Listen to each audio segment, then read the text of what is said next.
My name is Tzvi Lebetkin, the Rabbi from another planet. Please like, share, and subscribe, and ring that little bell. Ring the little bell so you're notified when new videos drop. So, I originally recorded this video. I don't really do these intros anymore so much, but I felt I needed to for this one. So I originally recorded this video last week sometime when Doctor Who magazine came out.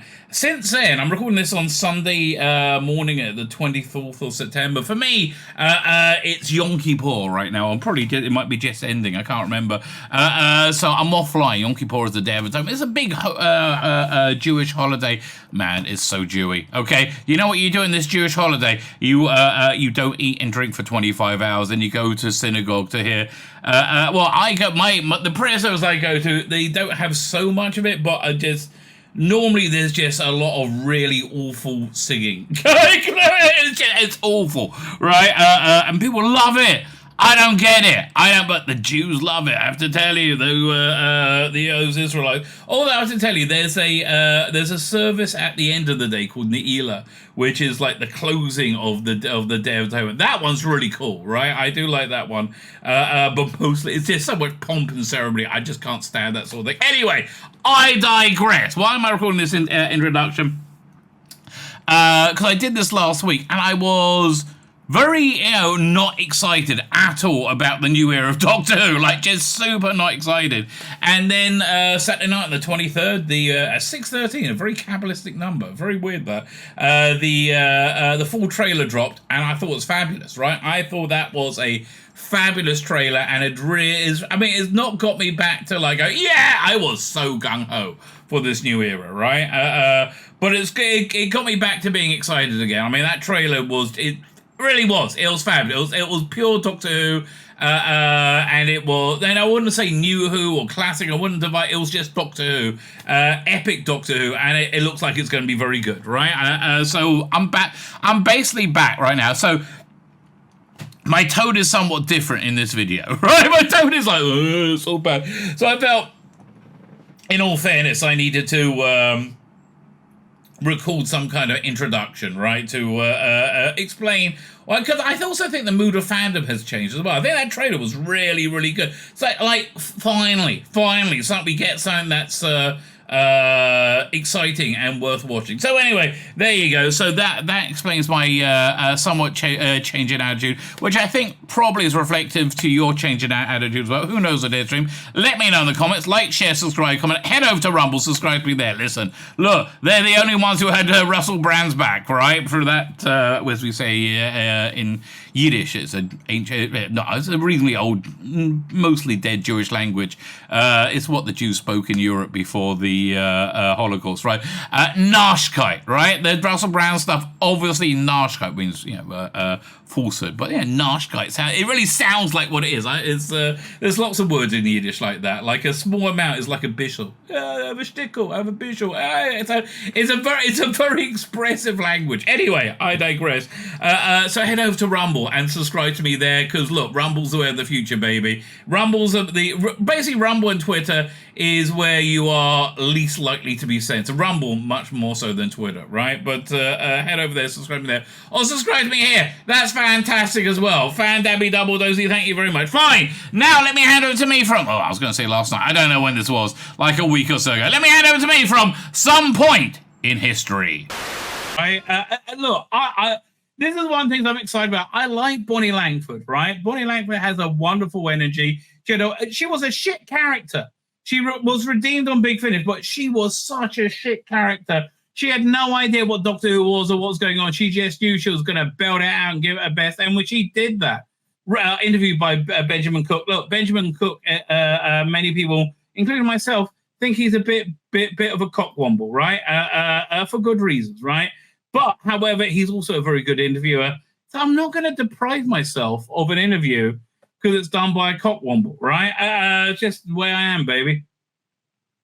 Hold on, cowboy. This is going to be nuts. Melanie B is back, back on the road, revving up for more pedal to the metal, high-stakes adventures with her Time Lord pal, the Doctor. Bonnie Langford tell Benjamin Cook why no one's going to slow her down.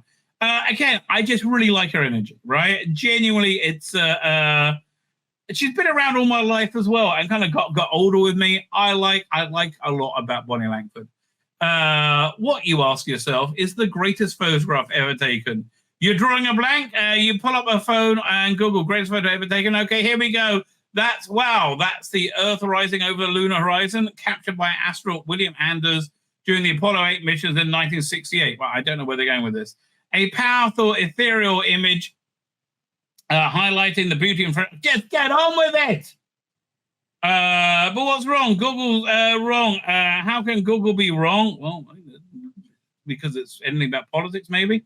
Now you're panicking. Construction workers. Sorry about no again. Wrong city. What the hell? Okay, well, fine. The greatest photo was taken on Cardiff afternoon, city centre. This photo should be on the curriculum. This photo of Bonnie Langford on a Vespa. Yeah, look, it's fun, and I do like her smile, right? Man, I like Shooter's smile as well. If you could just stop being such a fucking narcissist and talking about being seen, that would be great, Shooty. That would be fan-fucking-tastic. Just stop. You're seen. We all fucking see you. Really, you're gay? Nobody's shocked. Why? Because we've all seen you. You have to imagine this. Bonnie Langford, national treasure, international icon, and one of the most talented leads doctor we ever had. Totally wasted. During a time of yes, I agree with all this. Revving a bright orange Vesta, a bright orange blazer, riding an even brighter orange Vespa, and howling with laughter. Yeah, all this is good, right?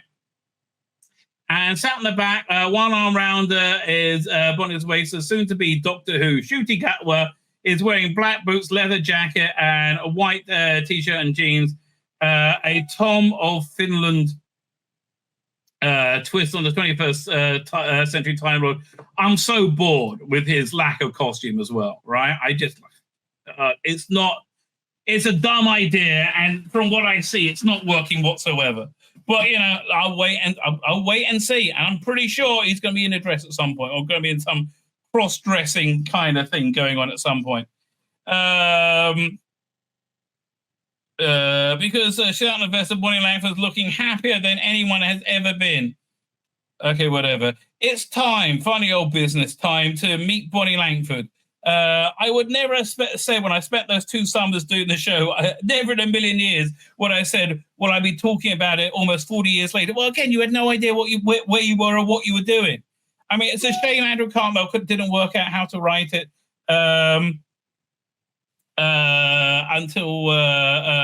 until you left, right? It is a shame, but honestly, I like Ace better. Ace 7th Doctor combo was so hip, was so cutting edge. So even 40 years later, she marvels. We're chatting at the makeup truck back at Wall Studios, Doctor Who's HQ, Bonnie Langford de-rigs at the end of a long day on the orange Vespa. I don't know what that means. I'm thrilled, she says, to be able to bring Mel to this new generation. See, that's the thing. Bonnie Langford is just always thrilled about everything, right? She's a genuinely thrilled person. I'm thrilled. There's be part of something that's so exciting. I'm thrilled. I'm absolutely thrilled. I just wish I was excited still, right? I really do. Bonnie's return as Mel, companion to Colin Baker's 6th Doctor, 7 McCoy's 7th Doctor in 87, was announced in June. Mel Come Back began the BBC press release. Mel Come Back. That sounds like a Rusty Davis line, right? Honestly, this was one of the high spots of the year. In terms of, I think this was probably the high spot of the year from the current production team, right? I mean, everybody loved that new Sonic, but I didn't really. It was kind of retrograde and boring, I felt, but okay. I think Mr. Cat with Sonic Screwdriver will be in his chest, so Rusty Davis hasn't used to get his shirt off. I don't think he needs much of an excuse. Welcome back, Shadwise. This isn't just a cameo, it's a big starring role. Well, yeah, I figured that he'll do the same thing as he did with Sarah Jane. I'm surprised that it's not doing it with Sophie Aldred, who was really great as Ace in Power of the Doctor, right? Like, really, really balled it in that piece of shit script. And she was good pairing her up with Bradley. Was it Bradley Walsh? Is it? I can't remember. Graham. Right? There's great lines that I'm Ace. Says Ace, and Graham's like, I bet you are, darling. I bet she is. In many respects, it's a relief. But Bonnie Langford, I am happy you to provide relief to the nation.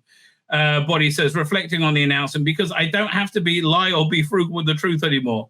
And I'm very excited about coming back. So I wanted to tell everybody, but I thought, oh God, I wonder what the reaction is going to be. We were all thrilled, right? Again, that's what the news wasteland has been like. That Mel coming back was thrilling.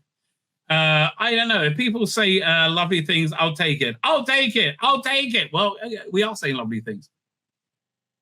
And if they don't, whatever. We're all happy about it. People will always have opinions. They're allowed to do that. That's fine. Even when we did Power of the Doctor, I saw some of them. Well, you're in a piece of shit, darling. What can you do? Last October, the first time since 87 or 93, but let's not talk, count children needs to mention time. Mel made a brief return to TV in a blinking and miss cameo. She's done a ton of Big Finish, right? And some of them very, very good. So that was very last minute. I only did a tiny weeny, just one scene, but it was nice to be part of that. I saw some of the stuff. The fan reaction to the companion support group scene, and people were saying, I cried when the command. Well, again, Chibnall can't bring it with the power of writing. Therefore, he was very smart to bring it with lots of member bearers, right? We like the member bearers. We're all sitting around, and I thought, my God, if only they knew what's coming. If only we knew.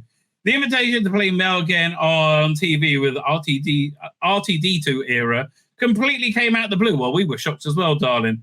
Did she take them much persuading? Well, no, because it's Russell. I mean, that's fair. It's because it was. It's the way it was. Because it was a way to maybe sort of correct some of the stigma around Mel. Again, I mean, with Big Finish, you really did that. I mean, the one I always point to with the Father Vulcan. Second. Big Finish. Bonnie Langford.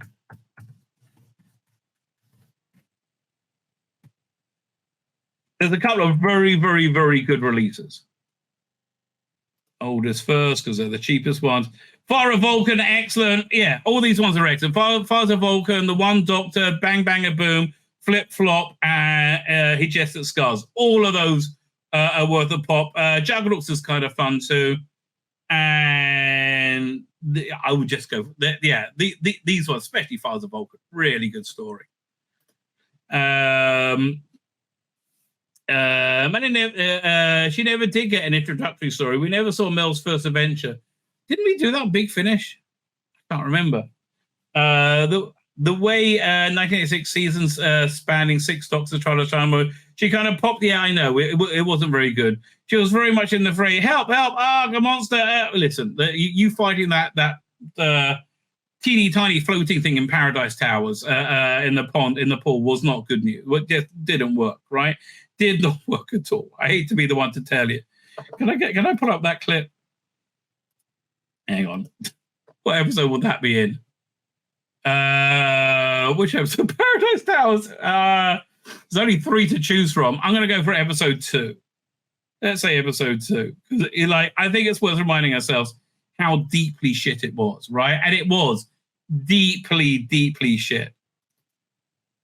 I have the wrong folder. Where is it? Doctor Who. 7th Doctor. Paradise Towers. It's 4 parts. Let's say episode 3.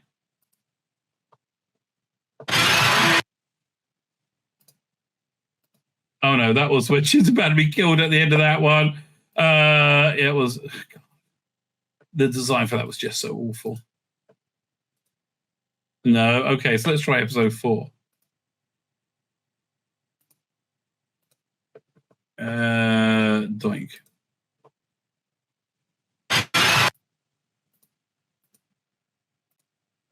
Oh, there we go.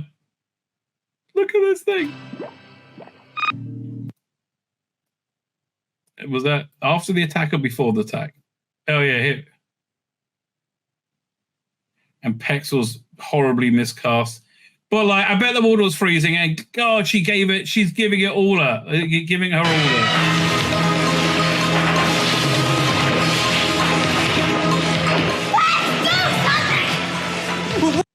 I mean, like, I wish that was Perry. What can I tell you? You really ought to come and join me, pets. It'll do you the world of good. There's nothing to be frightened of. Yeah, you've literally nothing to be frightened of. Again, giving it her all. God bless her. Fine. Life moves on. So let's perhaps give her a bit more to do. It's great to have something to contribute and be a part of the adventure.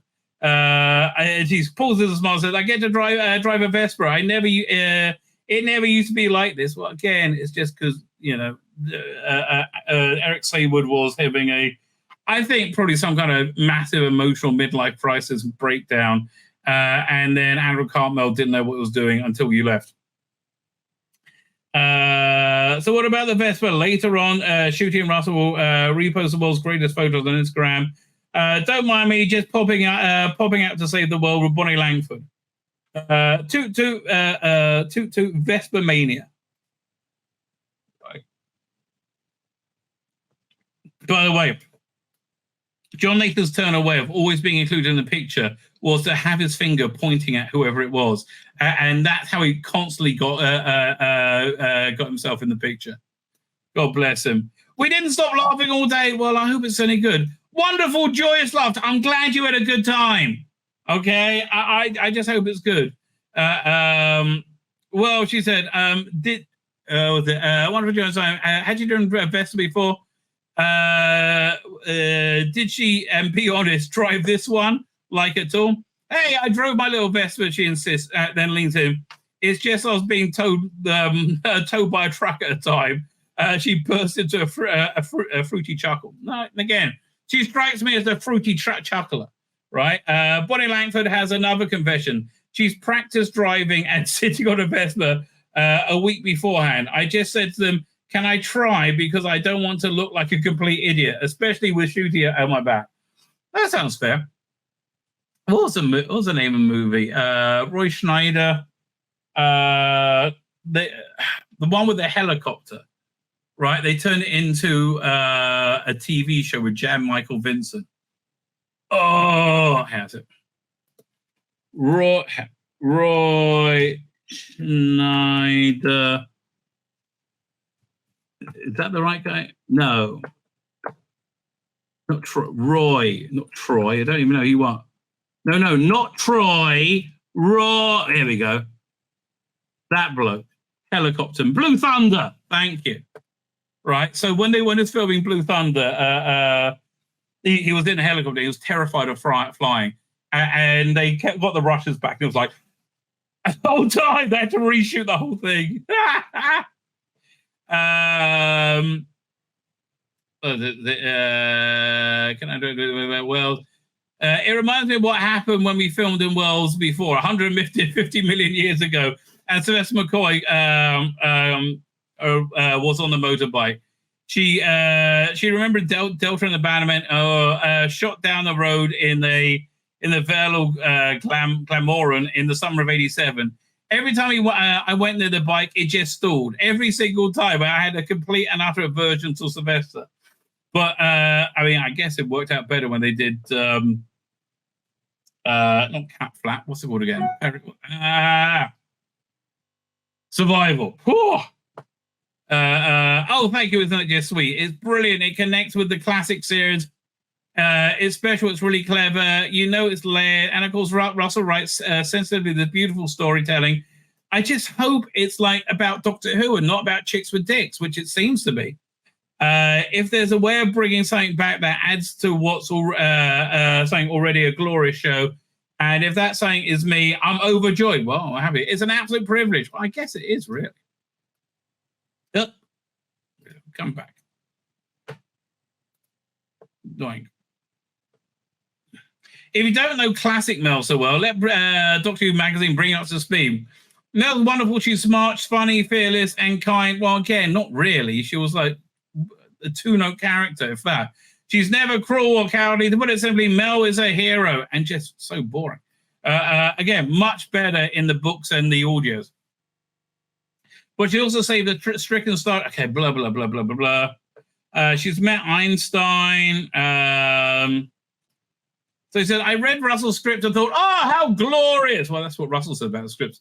It's all glorious, isn't it? It's just really personally, I'm just really personally grateful and delighted and lucky to be able to revisit something that I didn't necessarily think I did very well before.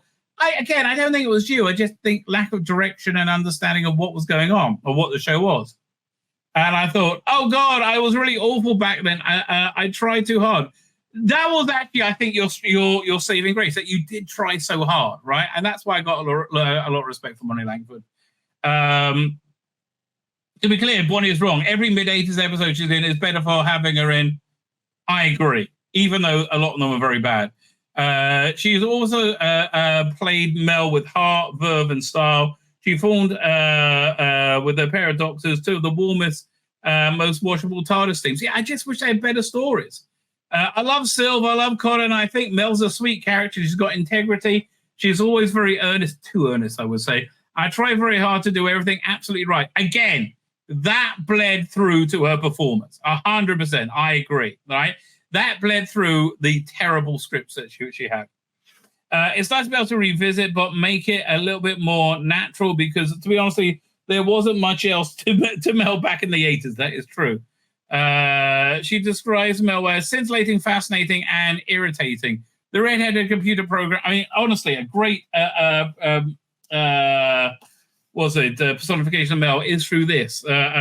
This is on my channel every Saturday night.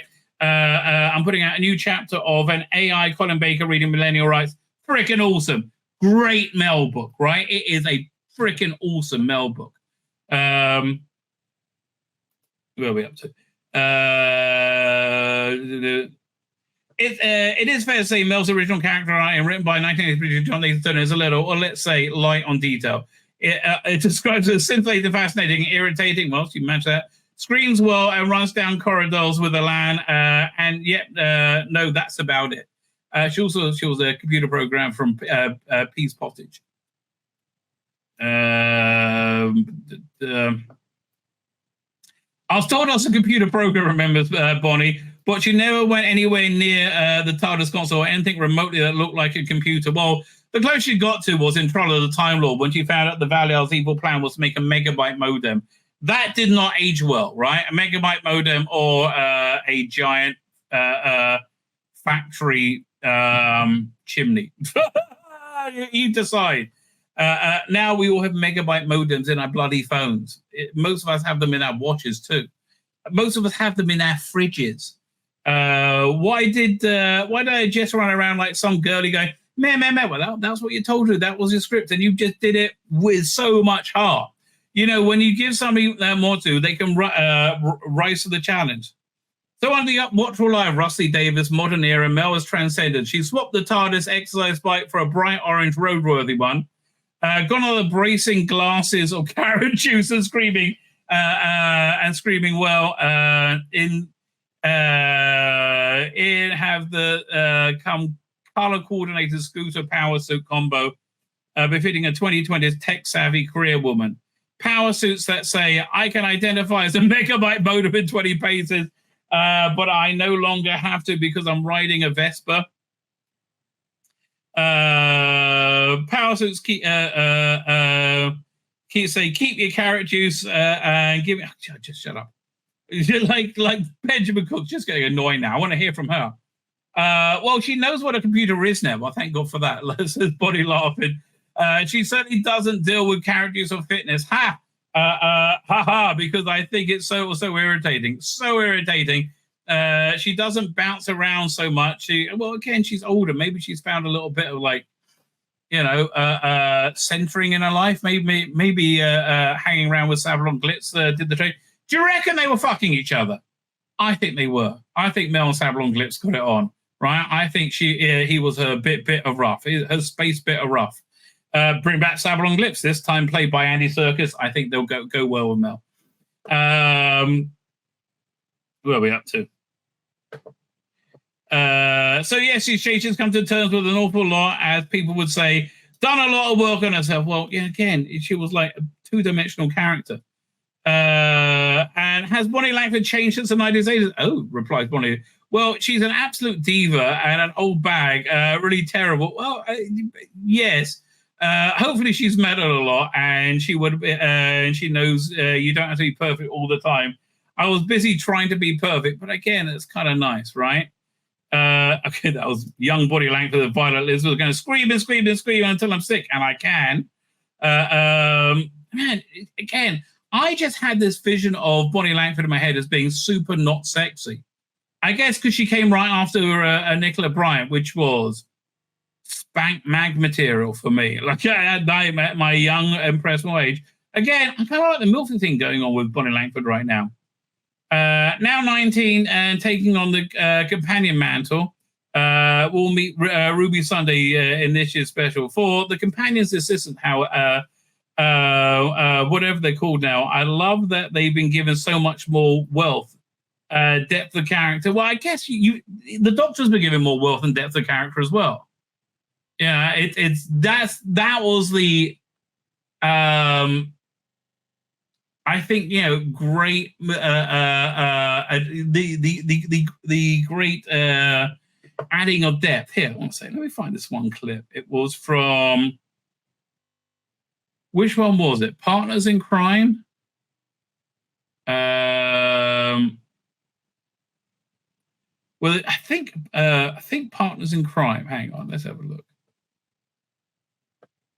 Where the Doctor's analysed something and he's in the TARDIS on his own, right? And he's talking to someone. He's like talking to his companion, then he realizes there's nobody there. 10th Doctor. Do you reckon Partners in Crime or Christmas Invasion? It was not Smith and Jones. Or maybe it's Smith and Jones. I'm going to go for Partners in Crime. Let's see if I can find that scene.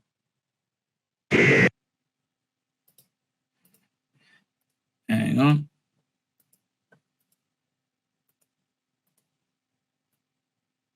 Where is it? Man, do you remember those do you remember those specially shot Fireside trailers, by the way?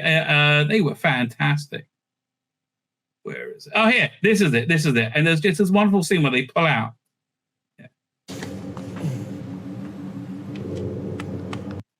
Yeah, and you just specifically for right, and you just see how lonely he is. Right, this is again. This was brilliant, right? And this is the brilliance that we all hope for the turn of Rusty Davis. Seems to be a bioflip digital stitch specifically for.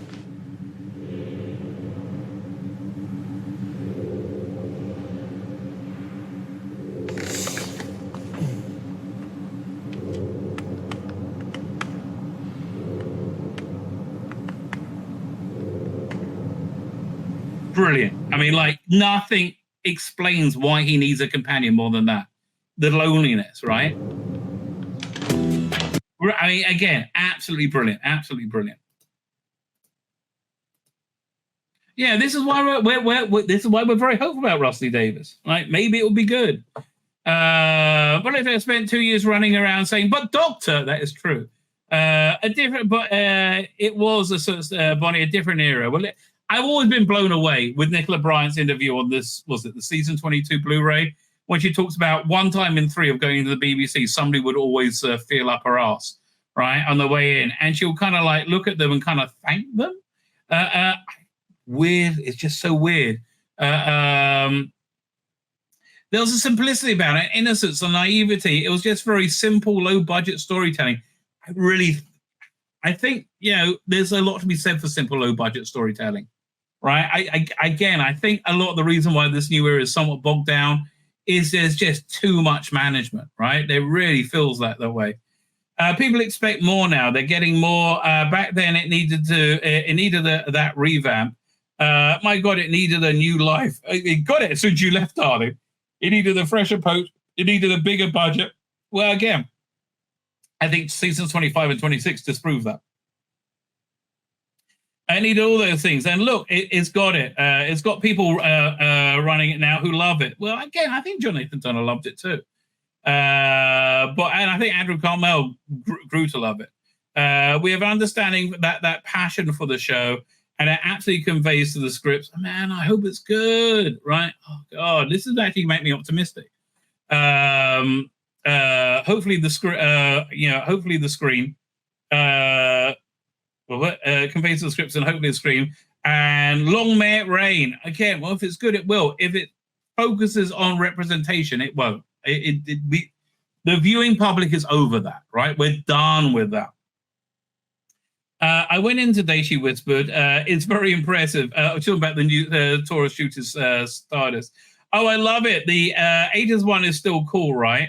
Are you kidding? Potty Lang said, as a paper plates on the wall. I remember that.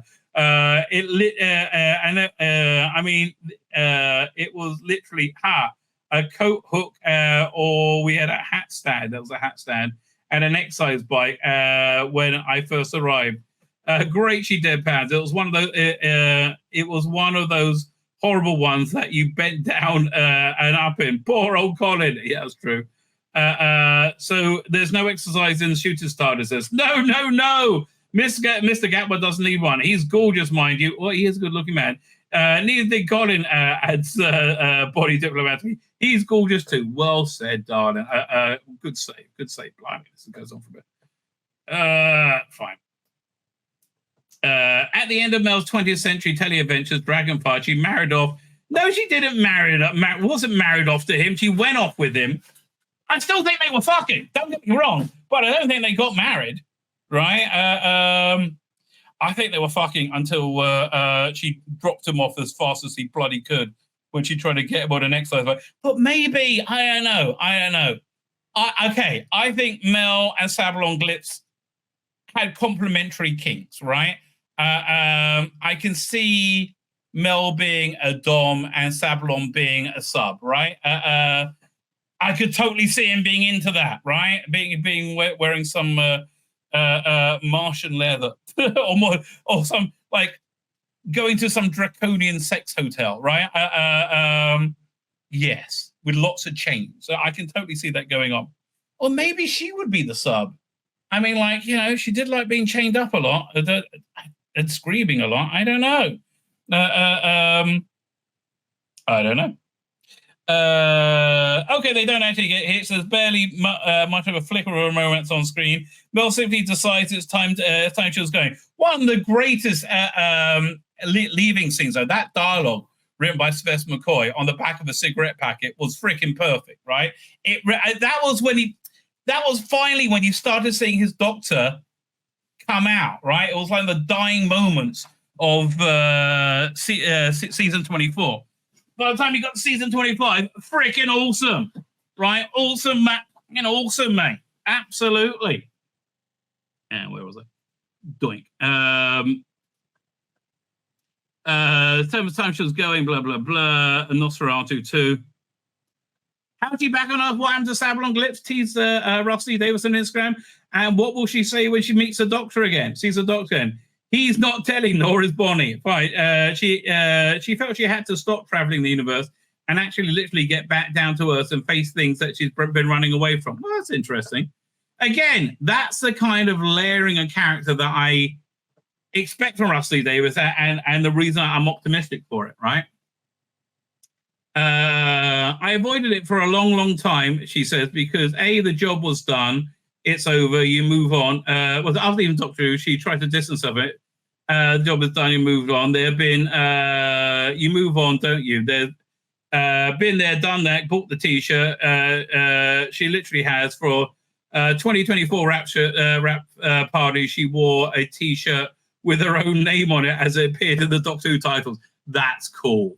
Okay, I think that is cool, right? I definitely think that yeah. Again, that's the kind of Bonnie Langford cool that I do like, right? That she would do that. Where was I? Where was I? I didn't really understand the program, to be honest. The title, and B, I say I don't think I particularly thought I'd done the best job ever. I think we're fine. I didn't really understand the program. That's true, right? That is 100% true. She didn't really understand the program, and through no point around, she was a normie. There she goes, Bonnie Langford. That is funny. I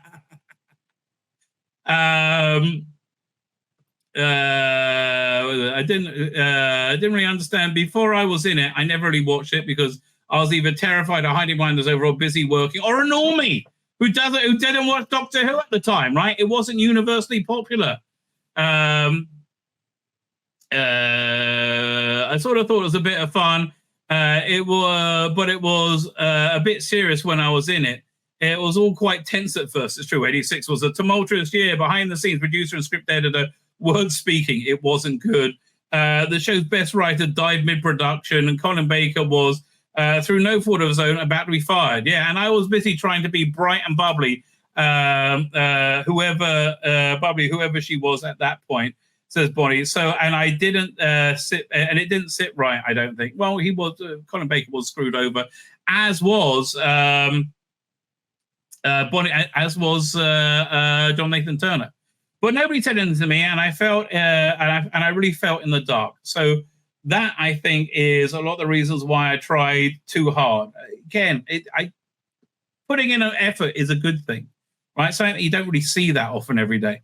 I tried too hard, and I was trying to fix it and go, whoa, let's get everybody happy. Well, there is that. I mean, that does leak out of Delta and the Bannermen, doesn't it? And there was this underlying drama which I didn't understand at all. And yeah, I felt a bit left out. How old is she? How old was she then? Hang on. Bonnie Langford. So she was born, she's 59. Tell me the year. She was born in 64. Okay. So she was born in 64, 74, 84. So she was like 23. Right, when she was in Doctor Who. Yeah, she seemed it.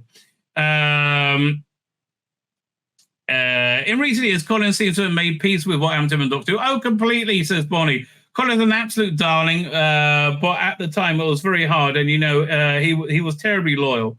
There was a real heart about the show. That came from John Nathan Turner. Two hearts that drew you in when I joined. I was thinking, what's all this about? It's a bit over the top, but now I understand that Colin Baker was fighting for the show because he thought it was worthy of it. Yeah, it's kind of tragic. I do agree. It is kind of tragic. And he's been proven right because it's still going, and now Russell's taken to even greater heights. We hope. Just resist the urge to make it about your bloody politics.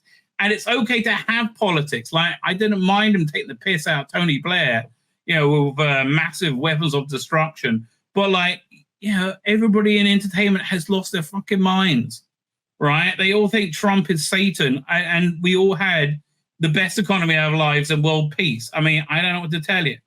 Rummaging through, of course, the 2024 series isn't Russell's first time running for Mel. Okay, so we talk about the mind of Hojack. That is shit. Oh God, that is shit. You can't believe how shit that is. That is such not a recommend. Yeah, it's. You can see why but it was shit beyond shit. He had a long way to go with that. It was a publicity call for Hojack, remembers Russell. Bonnie was so delightful, blah, blah, blah. Yeah, let's move back. Yeah, it was really bad. She's absolutely wonderful. I can't take my eyes off. God, I love her so. Even last October, when Nation cried, Mel's back. She's really back. I mean, yeah, look. And why? Because that life force essence, right? That burns through Bonnie Langford is why we love her, right? I remember at my grandmother's 90th birthday, right? She still had a couple of years to live at the time. I gave an impromptu speech, because each week in Judaism you read a little bit of the Old Testament and it's serialized, right? So it's always good to try and tie into that. And the bit that week is Moses is essentially dying, right? The whole book of Deuteronomy is Moses dying and giving his final address to the Jewish people. And it's basically a treatise on avoiding idolatry, which is giving power to anything other than God, right? Which is something that we do a lot today and doesn't work out well for us at all, right?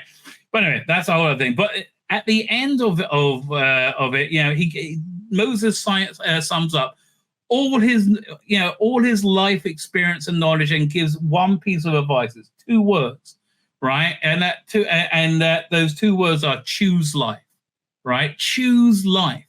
And I think people who do that, we love. My grandmother always chose life, right? She had a very hard life. They didn't have much money. My grandfather got Alzheimer's, and she just had an awful time the last few years he was alive. And she was like nearly dead when she moved to Israel to live with my sister. But then, because she had such a great life in Israel, she ended up living an extra 15 years, and it was the best 15 years of her life, and she was beloved by everybody. Right, my grandmother, Nana. Everybody called her Nana. She was beloved by everybody because she exuded this thing of no matter what happened, she always chose life. And I think that's the same energy I get from Bonnie Langford, right? I really genuinely do. Like even this, this was nearly good Doctor Who, but it just wasn't that great. I'm so pleased, says Bonnie, that something from 30 odd years ago that I didn't have particularly great memories of, and I certainly didn't have particularly enjoy. I now really enjoy doing, and I'm thrilled to be part of again. To turn something around in your own lifetime is something that most of us don't get to do. Most of us don't get the chance to, and I'm really proud of it.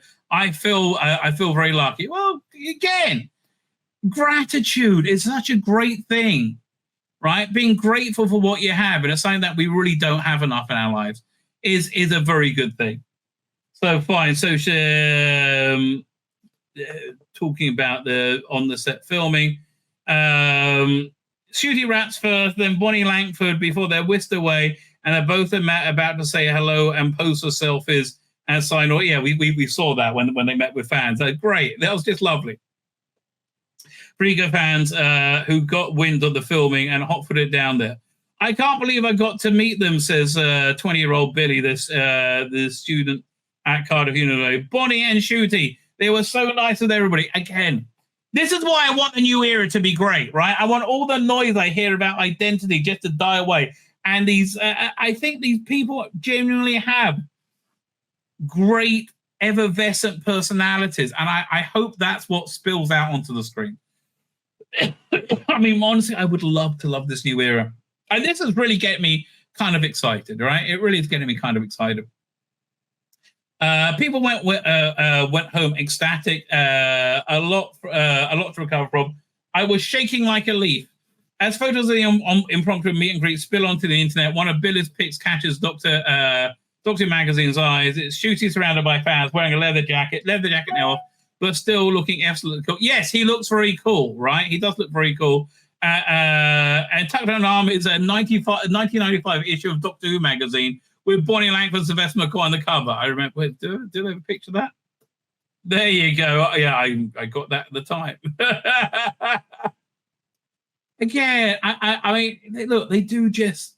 Bonnie Langford does, like, she bubbly, effervescently exude life, right? She's like champagne with the bubbles of life coming out.